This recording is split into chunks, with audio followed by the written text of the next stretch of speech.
court is now in session. Any backup? Hey, there's somebody? Thank you. Follow the pin with your eyes. I don't want you to move your head. Okay. An arrest for DUI. What did you do next? Objection, Your Honor. Thank you. Do hereby find the defendant guilty of driving under the influence.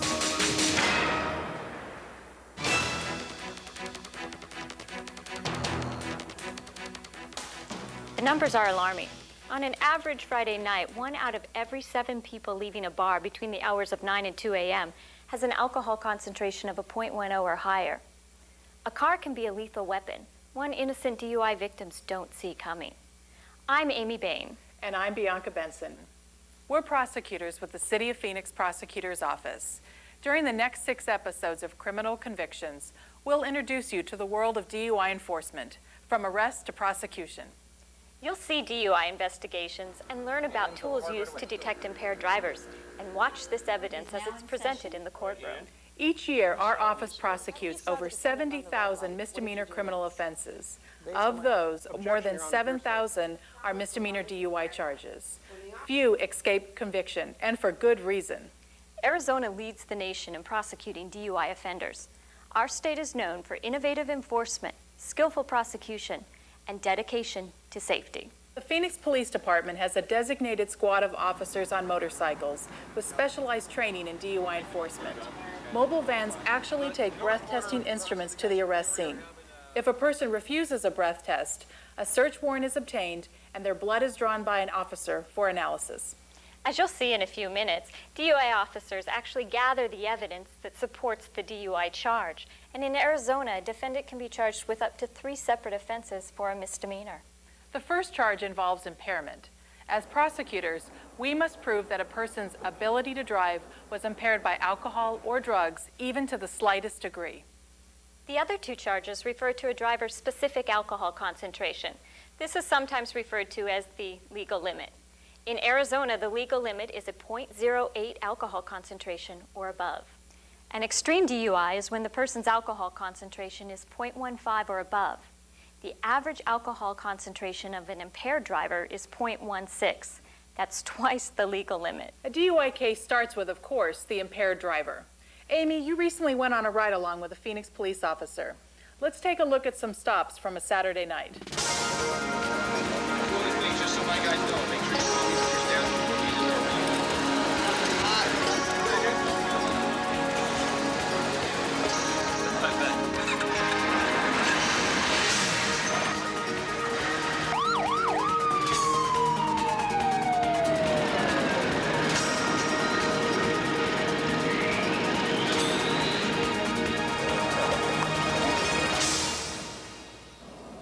Phoenix Police Sergeant Joel Tranter looks for impaired drivers on a nightly basis, and it usually doesn't take him long to find one. On this particular night, he backs up another officer who just stopped a driver who might be impaired. We observed indications that the driver is most likely alcohol impaired. Subject's already been arrested. He's already been administered a series of field sobriety tests. Evidently showed impairment throughout those tests. Placed on arrest for DUI. This individual will be transported to one of our DUI vans. I'm going to go out right now and talk to the officer and see exactly what he has. Information of a possible 390D Black Canyon Freeway in Right now, I feel like I wish one of you guys would just, like, shoot me or something. That's how I feel. Okay. Well, we're not going to shoot you. I wish you would. Well, we're not going to do that. Well, what we are going to do is make sure that you get home safely without injuring yourself or injuring anybody else. Do you know what the procedure is ahead? I don't know Arizona, but okay. I'm pretty sure it's the same everywhere. So. Okay. What we're going to do is we're going to transport you to one of our mobile DUI vans. We're going to administer a breath test there. As long as you remain cooperative, and right now you're more than cooperative, we'll issue a couple citations and send you home. You guys won't shoot me though? No, won't do that. Damn it. Can't do that. Come on, please. No. Guys, I'll bribe you. What do you guys want? Oh, now why do you say that? I'm up shit creek. I'm out of job now. Okay. Probably. Why would you be out of a job? You get a DUI in my job, you're out. I work apartment maintenance, so you have to drive a golf cart. You get DUI, you're out. Okay. For whatever reason, I don't understand. Do you have a commercial driver's license? No. Okay. Have you been arrested for DUI before? Yeah. How long Michigan. in Michigan? 2.5, almost 3 years maybe, and then 2 years before that probably. Okay. In Michigan. So just one DUI arrest or 2 DUI arrests? 2 total. 2? This will Okay. be my 3rd because I'm an idiot.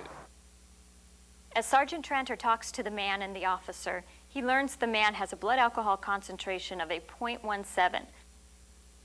Sergeant Tranter also finds out that this is his 3rd DUI, so that's a felony. He's most likely going to jail tonight. When the officer made contact with the driver, he detected an odor of intoxicating beverage on his breath, noticed his eyes were bloodshot and watery. He did make some admissions that he was consuming some alcohol. And then he administered a series of a couple simple field sobriety tests along with an eye test. And based on that, the officer determined that the individual was under the influence of intoxicating beverage, placed him under arrest for DUI. And now he'll take him to a DUI van? Exactly. He's going to transport him to one of our mobile DUI vans, which is basically a mini police station we have set up. We will give him his Miranda rights, conduct an interview, and then explain the admin per se law, which is his obligation to submit to a test or tests of our choosing. In this case, hopefully it'll just be the breath test. And the breath test is actually contained inside of the DUI van, isn't it? Exactly. We do everything at the van that we normally would do at the police station.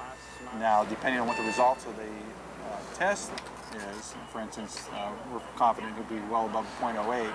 And we'll look at his record and so forth. He'll be charged with DUI tonight. We will seize his driver's license, send that back to the motor vehicle department, and then send the paperwork down to your office, Amy, down to the city prosecutor's office for review and for proper charging. And we'll review that, and based upon his alcohol concentration, we could charge him with up to 3 counts. We could charge him with driving while being impaired. We could charge him with driving with an alcohol concentration of a 0.08 or above. And if he were what's called an extreme DUI, we could charge him with driving with an alcohol concentration of a 0.15 or higher. Exactly. And the individual also made some comments tonight. He's upset that he got stopped. He's not as upset at the officers or the police department.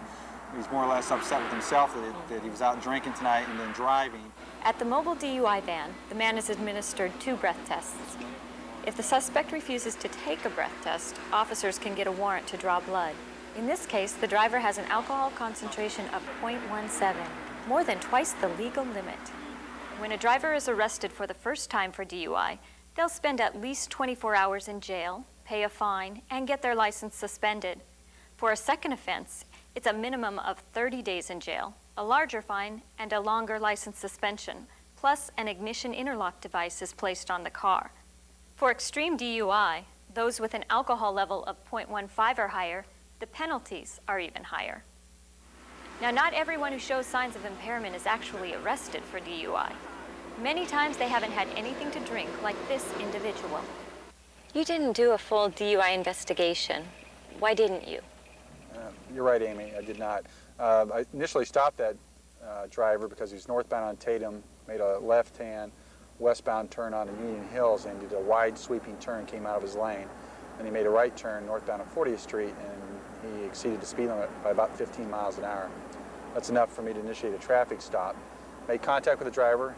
He told me he just left work, had not been drinking any alcohol, but just to back up his statements, I had him step out of the vehicle and administered a horizontal gaze nystagmus test, a simple test of the eyes, and it told me 2 things. Number 1, he hadn't ingested any alcohol, and he was being honest with me.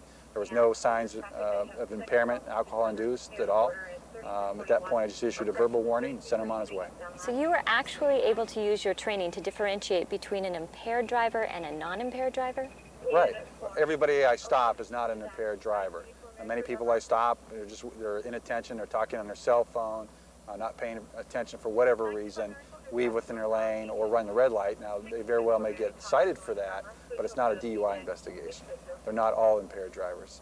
But in most cases, within the first few moments of contact, I can tell if the person hadn't been drinking or not. In this case, he hadn't. No reason to proceed. I don't want to delay him any farther. He's sent on his way. I ask him to slow down, drive in a safe manner, but he doesn't get a ticket. He just got a warning in this case. Okay, can you see the tip of the pen there? Yes. Okay, what I'm going to do is move the tip of the pen from side to side like this. What I want you to do is follow the pen with your eyes. As Sergeant Tranter just mentioned, one of the ways officers can tell if a driver has been drinking is through the horizontal gaze nystagmus test.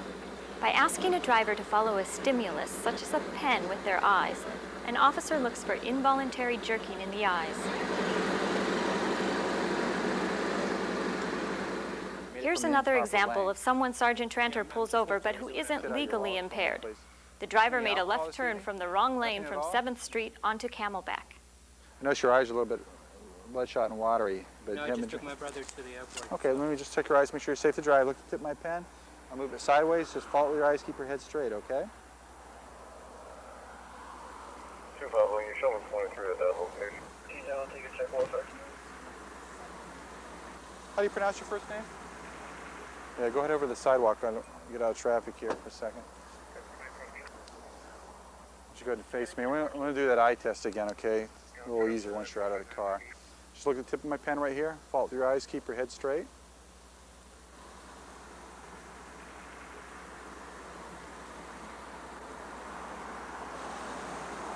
Very nervous. Oh, it's okay. Relax. Okay. I don't think you're an impaired driver, but your eyes did tell me you had something to drink tonight, so that's why I asked you that. You were a little evasive initially. I'm going to go ahead and send you on your way. Just pay attention. I appreciate it. Drive in your lane and make your left turns from the proper lane, okay? Thank you. All right? Drive safely. I don't want you to get in an accident and getting hurt tonight, all right? care, thank Okay. Careful getting back in your car. You asked the person on the last stop about their drinking. What did you learn from Right. him? Well, initially he denied consuming any alcohol whatsoever. I did a quick eye test. Based on my experience and training, I got some indications that he had in fact consumed some amount of alcohol, low level, not to the level of impairment.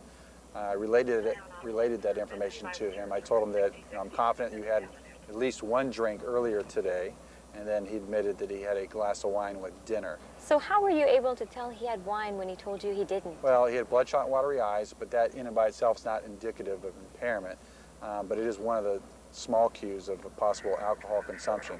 That based with he had a slight nystagmus, not to the level of impairment, but his eyes had a slight nystagmus. That'd be my second cue that I saw that he had ingested some amount of alcohol. So I was confident that he had in fact had one or more drinks. There are many warning signs officers look for when spotting an impaired driver. The National Highway Transportation Safety Administration has identified 24 nighttime driving cues most impaired drivers exhibit. In this driving demonstration, the vehicle is swerving and stops past the crosswalk at the intersection. Then we see the driver make a wide right turn and swerve back into the middle lane using inconsistent signaling. Even weaving within the same lane can be a sign of impairment, along with occasional brake tapping. Crossing the center line and going into oncoming traffic, like you see here, is why this next driver got pulled over near 22nd Street and Camelback. Are you just recently moved here? I'm or- a student. Okay. Where do you go to school at? ASU? Okay. When you say you had a little bit of drink, how much is a little bit? I had, He's in a straight through lane, looks like he's gonna be going up. Okay. I'm going to step out for the car for a second. Let me check your eyes to make sure you're safe to drive tonight. After some brief questions, Sergeant Tranter feels that further investigation is needed. I'll just walk over to the sidewalk over here. Some simple tests will verify if she's impaired. See, just look at the tip of my pen. I'm going to move it sideways. Just follow your eyes, keep your head straight, okay? And the tip of the pen. Don't move your head, just your eyes. 74, we're not gonna use sticks. Not using sticks. Want to do me a favor? Put your hands up like that. That'll keep your head from moving. Just there you go. Just rest your chin. There you go. Blue the red Perfect. light at Glendale. Still northbound Furnace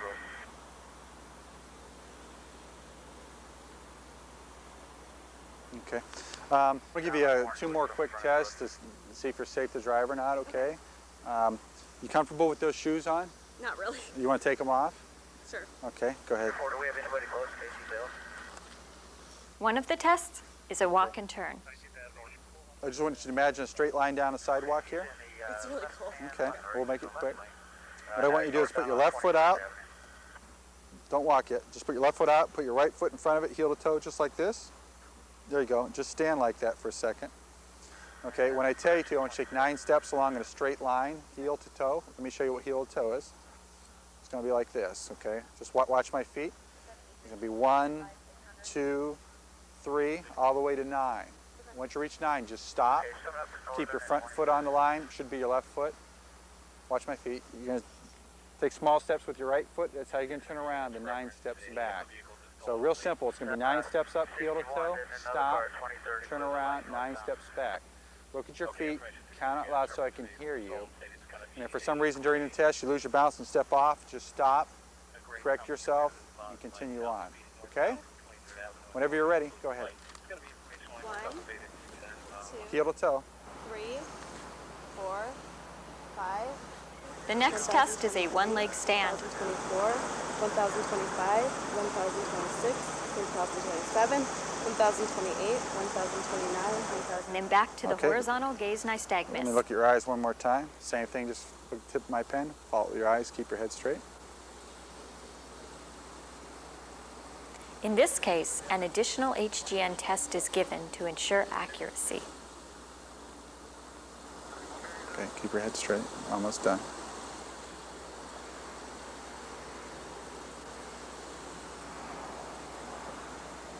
Okay. Sergeant Tranter is convinced there's some level of impairment, so he decides to take the driver to a mobile DUI van for a breath test. You may have had too much to drink to be driving tonight, and you've shown some level of impairment. Not saying you're a drunk driver, but I have concerns that you may be an impaired driver. Okay, so we're gonna transport you over there. We're gonna give you a breath test, regardless of what the results of that test are. Or we'll send you home in a taxi cab, or we'll call somebody who has not been drinking to come down and pick you Then up. she's officially Okay, arrested. You understand that? I have to handcuff you. We handcuff everybody we transport. Okay? Can I shut my car Oh, off? I'm going to park it for you, okay? So you need to put your hands behind your back. Okay, right now you're under arrest for DUI. Just go, relax for a second. Thanks for coming over. I know you guys are real busy. I've got, One, John, we're still waiting for a response. 05 west of where the other officers are at. If you can have whoever can ID. you don't have any weapons or anything on you, do you? Okay. Do you have any valuables in the car I should know about? Okay, you have 2 options on your vehicle. I can park it here and lock it up, and the keys will come with us, or I can tow it and impound it at your expense. Keys come with us. You can pick your car up in the morning. Make arrangements for that. Okay. I checked the jacket was in the car. Okay. She's not wearing. She chooses to let Sergeant Tranter park it in a nearby business. And now the suspect is transported to the DUI van for the final stage in the process. She had bloodshot, watery eyes, slight odor of intoxicating beverage on her breath. That's not indicative of alcohol impairment, but it does tell me that she had ingested some amount of alcohol. I asked her how much she had to drink. She told me she had 3 drinks throughout the evening. She weighs about 120 pounds, so 3 drinks, if they're standard drinks, would probably put her pretty close to an 08. So I had her step out of the car, walk to the sidewalk, did a horizontal gaze nystagmus, got all 6 cues of impairment. So that tells me with a high probability that her blood alcohol concentration is above a 0.08. I did 2 additional field sobriety tests. One was the heel to toe walk. She had some difficulty with that. She exhibited a noticeable sway. She walked with a gap. Also the one-leg stand. She kept her foot up for the required 30 seconds. So on that test she did pretty well. Not looking for drunk drivers, so to speak, but by all accounts, she's an impaired driver, and that's what we're looking for this evening. I'm sure our viewers would like to know, how do these field sobriety tests actually relate to driving? Well, what we're doing is testing a person's divided attention. To test their divided attention, I don't want to put them back in the car, let them drive down the road, obviously for safety reasons, but I can mimic the complications involved in driving by administering a number of field sobriety tests. And divided attention simply is the person's ability to do 2 more tasks at the same time, just like I'm doing right now. I'm visually looking at the roadway, both in front of us and the lanes beside us and so forth. I'm monitoring my speed, physically driving the car, steering it, accelerator, brake, and so forth. But at the same time, I'm doing some mental tasks too, to interpret all these driving tasks. Well, the field sobriety test, in most ways, does the exact same thing. Ability to follow instructions, hear the instructions, and then physically do those tasks. The tasks aren't complicated. The instructions are not complicated. But if you're impaired by alcohol or another intoxicating substance, both legal and illicit drugs, it will impair you to such a degree you can't do divided attention successfully, and we'll be able to see that impairment on the test. So it's based on all those observations put together that I made the decision to place her under arrest. I'll walk over this side for a second. We'll switch those handcuffs around. Fire is going to be 17, 2212. Any backup? I'm gonna relax. Go ahead and let go of your hands. There you go. Thank you. I'm gonna handcuff you to the front. It's our policy. Anytime anybody's in the van, we keep them handcuffed. It's just for a safety reason. You can put your hands out front like that. Do you want to take a taxi cab home when we're done, or do you want to? I can call someone. Okay, we'll do that. If I have my cell phone, otherwise I don't know the number. I brought your cell phone with you. Watch your head. There's a handle right here. Grab the handle. Watch your head. That little hole? Yeah, that little spot right there. No. That's okay. Don't grab that either. This handle right here. Before asking any questions, we do have to advise you of your rights. You do have the right to remain silent. Anything you say can be used against you in a court of law. You do have the right to the presence of an attorney to assist you prior to questioning and to be with you during questioning if you so desire. And if you cannot afford an attorney, you do have the right to have an attorney appointed for you prior to questioning. These are your constitutional rights. Do you understand these rights that you have? Is that a yes? Yeah. Okay, thank you. Seal your lips around the small portion of the mouthpiece. Take a deep breath before you do that and blow real hard and steady for 10 full seconds, okay? You understand? Okay, deep breath. And go real hard. And go hard right away. Go 1, 2, 3, 4, 5, 6, 7, 8, 9, 10. Very good. We'll take one more in 6 minutes, and then the results will print out. I'll be able to let you know what they are at that time. Okay? After conducting a background check, Sergeant Tranter learns this suspect has no previous record. Sergeant, valid, no priors? Yes. Finally, after the series of tests are completed, arrangements for her transportation are made. She's lucky. Yes. Due to her previous record, she gets to go home tonight. Here's your cell phone. If you want to call your ride, you're eligible for release because you don't have any warrants, you have a valid driver's license, you don't have any prior DUI convictions. So since you've been cooperative and polite, on top of your past record, we're going to cite and release you. Go ahead and call your friend, make sure they have not been drinking, they can come down here and pick you up. If they have, just let me know that. We'll put you in a taxi cab and send you home in a taxi cab, okay? You're at the QT. On a typical Saturday night here in Phoenix, 25 DUI arrests will occur. Well, overall tonight we made several traffic stops. Some of those resulted in DUI arrests and others didn't. How do you say tonight rated? Tonight was pretty typical. Each night varies a little bit. We made a couple traffic stops, as you stated. Several folks were not impaired. A couple people didn't have any alcohol. One individual had some alcohol but no impairment, was not arrested. And then we had the gentleman who was an extreme DUI, had a blood alcohol concentration of about 0.17, had 2 prior DUI convictions. So that individual's looking at felony DUI, probably some prison time most likely. And then the young lady that we arrested had no prior criminal history at all. Prior to tonight, she had a very good driving record, and she's looking at a misdemeanor DUI with a blood alcohol content of about 0.12. Now, is this consistent tonight with any other night or the last year, for instance? Well, yes, it's consistent on what we call an average night, if there is such a thing. We arrested, in the last calendar year, about 9,000 people that Phoenix police officers arrested for DUI. And that includes misdemeanor arrests, some felony arrests. And that makes sense because last year the City of Phoenix Prosecutor's Office prosecuted over 7,000 DUI offenses.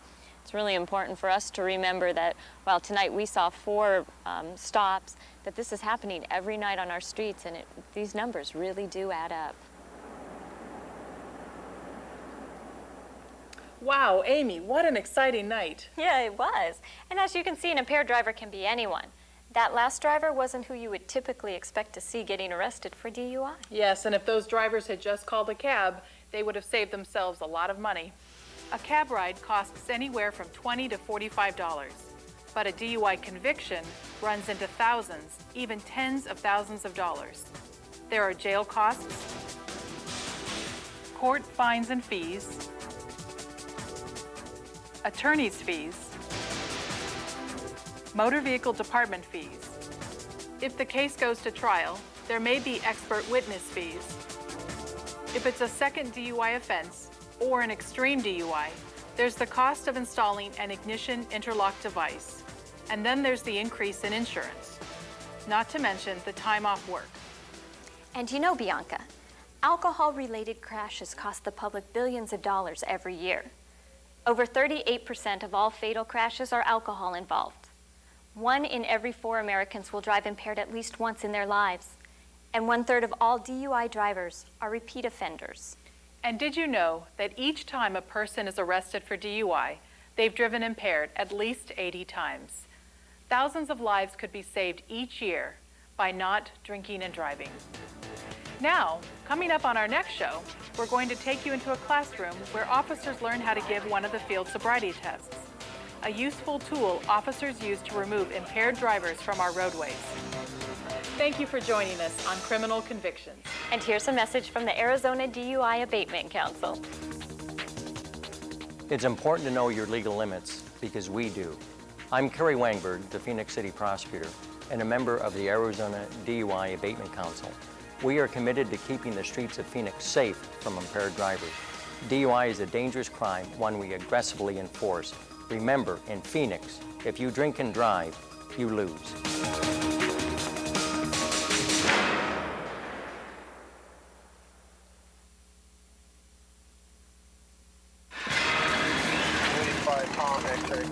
All right, court is now in session. Any backup?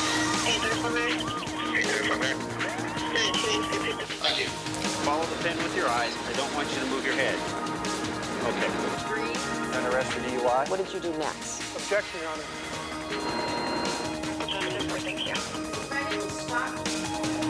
Do hereby find the defendant guilty of driving under the influence.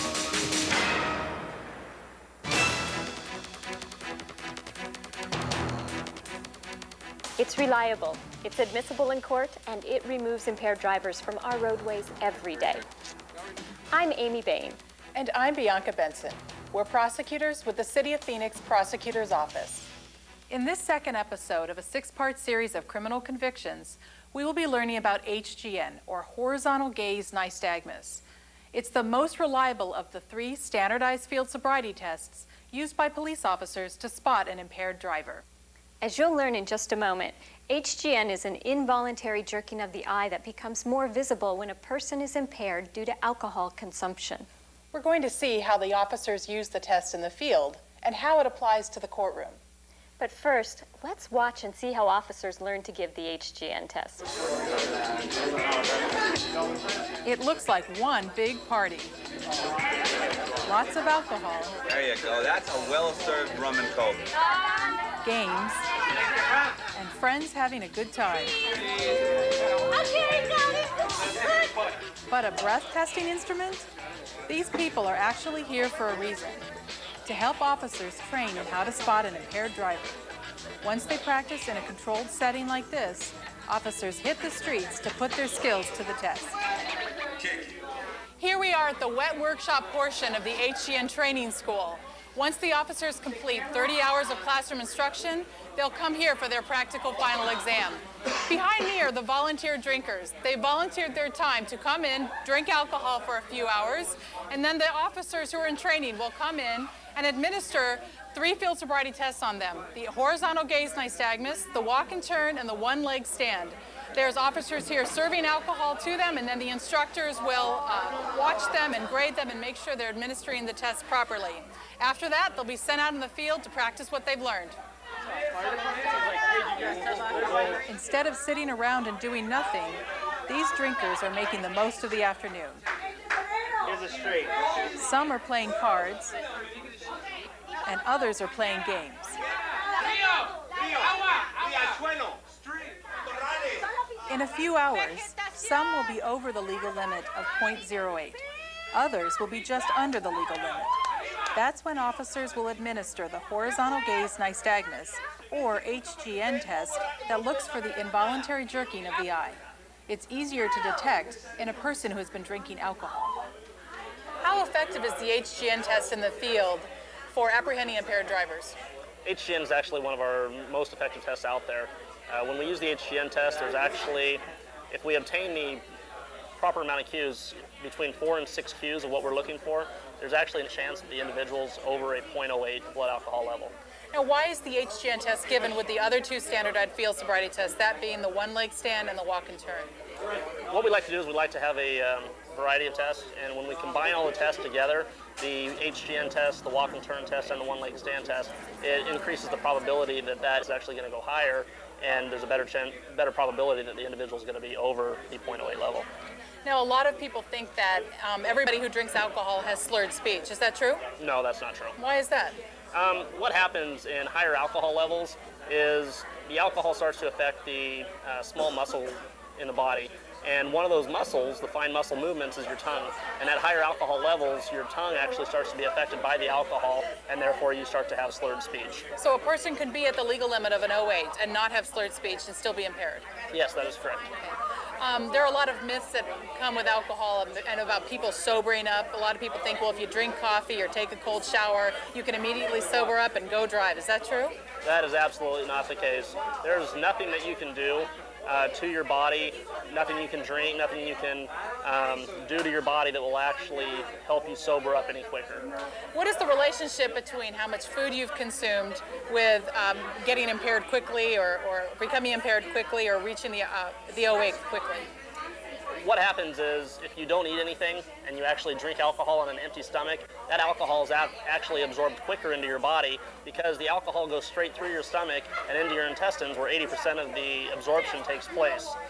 If you eat food, it actually closes off a valve in your stomach because the food has to digest. Therefore, it keeps the alcohol in your stomach longer, which allows the alcohol to be absorbed more slowly. Now, at this workshop here today, you're making sure that these people eat something. Yes. Why is that? Because we don't want people getting sick, and we want to actually monitor how fast their body takes in the alcohol. So therefore, we provide snacks, chips, pretzels, that type of stuff, so that the alcohol doesn't go straight through them and into their intestines where they get sick or drunk real quick. As people consume alcohol, scientific tests prove it affects their body and actions.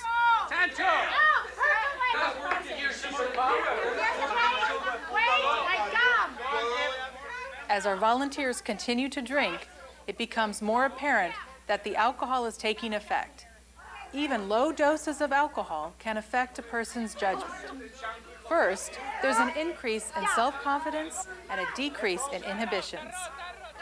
And drinkers tend to talk a lot more. In addition, reaction time is slowed, and it gets harder to do multiple tasks at the same time. During the course of the afternoon, participants will take regular breath tests. Officer Chris Nelson is one of the officers administering the test. What this is it's called the Intoxilizer 8000.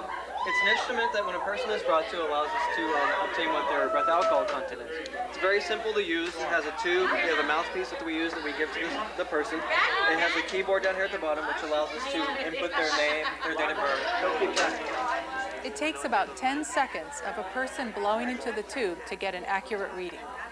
While this is going on, down the hall, officers are getting classroom instruction. Okay, next I'd like to introduce you to Bianca Benson from the City of Phoenix Prosecutor's Office. She's going to talk to you about the new web site that they have through the Prosecutor's Office for the HGN logs. Officers learn what they can and cannot say in the field and what is admissible in court.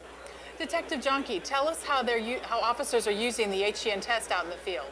The HGN test and all of the standardized field sobriety tests that they've learned in this class are designed to help officers on the street detect and then ultimately arrest or not arrest impaired drivers. So the ultimate goal is just to reduce impaired drivers and increase officers' perception and detection of those drivers. And how does this test relate to any kind of alcohol concentration they're looking for? The HGN test specifically looks for a neurological dysfunction in the brain, and that's a big word for something that's impairing their ability to think clearly or to act clearly on those thoughts. And it's something that no one can control. HGN occurs naturally in us all the time. Alcohol just makes it to where we can see it. Okay. Doesn't an experienced or trained officer, are they able to determine a person's alcohol concentration or a range because of this test? Yes, this test and the way we teach it is designed to let the officer discriminate above or below a .08, which is currently our state's threshold limit for determining if a person is per se impaired. So the test is accurate at the 08 or under or above based on the number of clues that they see. You mentioned that this nystagmus is caused by alcohol. Are there other things that cause nystagmus? There certainly are. Alcohol is a depressant drug, so it falls under the central nervous system depressant category. There's other drugs that fall under that, a lot of prescription medications, and then some other drugs that also would cause nystagmus would be inhalants, if someone was sniffing paint or gasoline, and also PCP enhances nystagmus or causes it to where we can see it. Is there anybody that has natural nystagmus, meaning nystagmus you can just see all the time? There are a very small percentage of the people, less than 2% of the population have natural nystagmus, but there are people that have that. Other medical conditions, injuries, some pathological problems, other things do cause nystagmus. Now let's go back down the hall and watch the officers put their training to the test. Remember, some of these drinkers are below the legal limit of a .08 and some are higher. So officers will be testing at all levels of impairment. Answer. What time is it? It's 5:14. So you think he'll answer? I said your call will answer. So you call him. You call Daryl. I called Daryl. What's his number? 1745. Minutes later, Tony takes the HGN test. She ends up having an alcohol level of a .110, above the legal limit. Remember this woman? Yolima tested at a .08, right at the legal limit. Earlier, this woman was having quite a good time. Now it's her turn to take the HGN test. Now Tim keeps moving his head while the student is administering the test, which is not uncommon. Tim ends up with an alcohol level of .143, almost twice the legal limit. You can see during this HGN test the involuntary jerking of the eyes. That's what officers are looking for when spotting an impaired driver. Free drink. That's what I can get. Okay? Know what your problem is.